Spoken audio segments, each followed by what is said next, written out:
Hey guys, I just wanted to talk to you a little bit about this coronavirus and what's going on these days. Essentially, this is what the healthcare provider system is trying to do with its limitations on travel and things like this. What we see in this curve is the dashed line, horizontal dash line here, is one where we're estimating the actual capacity of the healthcare system. In other words, how many ICU beds, how many respirators, how many critical care people, facilities, equipment, everything that's needed. And that is going to be some finite limit. And with a pandemic like this, as contagious as this one is, in uncontrolled growth, you'll see it here in this sort of purplish or pinkish colored Poisson distribution here, the tall one. That's if it's uncontrolled and all the infection happens. What's going to happen is we're going to peak way over the healthcare system's capacity. And of course, we're going to lose people there. What the goal of this all is to push the epidemic out so that we don't exceed by vast margins the healthcare capacity of the system. And so that's why it's important not to gather in groups above 50. The CDC just said we shouldn't do that for another 60 days. Okay, and in Italy, if you watch, I'm going to talk about Italy because it's the closest to experiment that we have to what's going on here in the U.S. right now. In Italy, they've had to take even more drastic steps to try to get this big pink curve somewhere closer to this low, spread out blue curve. We're not going to make that. We're going to try to push it that way as far as it can be pushed. But this is a big problem. When we look at what's going to happen, this is trajectory of the coronavirus. This is data from March 12th from Johns Hopkins. And what you can see here are several different countries' responses. And this is the number of confirmed cases of coronavirus, which of course is dependent on testing, which the U.S. has miserably failed at so far. These countries you see here in blue, South Korea, in yellow, Italy, these were the big exponential growth rate experiments that have been run before us. The U.S. is down here in this curve, and you can see that it's delayed by about a week or 10 days behind South Korea and Italy. But the U.S. is right now in the exponential phase, and this is with pretty miserable testing that's been done. So, we're going to look at the curves for Italy, and we're going to see that same thing happening in the U.S. from the shapes of these curves. You can see that Japan has flattened this curve, and Singapore has done a marvelous job in flattening this curve. But the other countries here, perhaps Canada here in red is going to have a flat curve.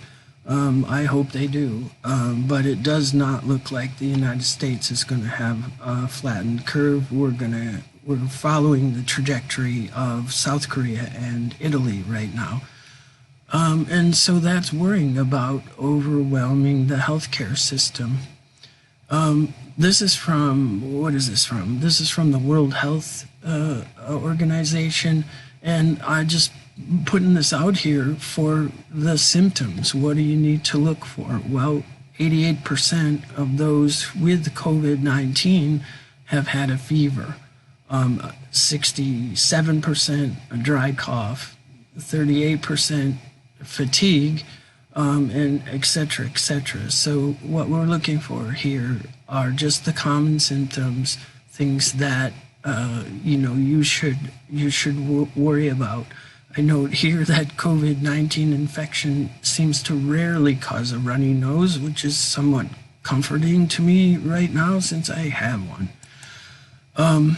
Who's threatened by this thing? This is data from Wuhan and Italy and South Korea. Remember, those are the trajectories that we're following.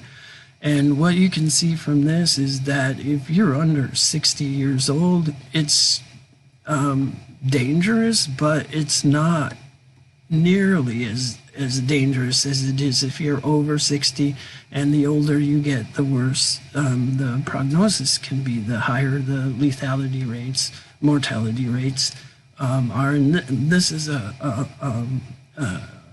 comforting in the fact that, you know, young people aren't being hit by this in terms of its lethality, but it's very worrisome for the older members of our society. And I titled this, Your Grandparents Are Most Threatened, and that is factual. Your grandparents are threatened by this, and if you want to take it lightly, you're taking that lightly, so please don't do that. This is a YouTube that I've got. I found it's from the JAMA. It's from the Journal of the American Medical Association. It's about 35 minutes long, but it's about the healthcare response. This YouTube is an interview from a JAMA member, editorial staff, I think, and an MD who is actually on the front lines there fighting. I thought you guys would be interested in how a healthcare professional actually has to deal with something like this. If you have a half hour or so, I would suggest you look at that. Here's the personal protective equipment that the healthcare workers in Italy are using. You can see it's very isolating. Hard to spend a 6-hour shift in there. Imagine spending a 12-hour shift in there. Again, this is data on the left-hand bottom here. This is data showing mortality, and I believe this is part of the data that I showed you in the last curve. So my recommendation is to inform yourself. Read, go to this web page and read what it says. Here you see that CDC recommendation for 8 weeks that no more than 50 people gather in one place throughout the year, throughout the U.S. Mass gatherings have been canceled.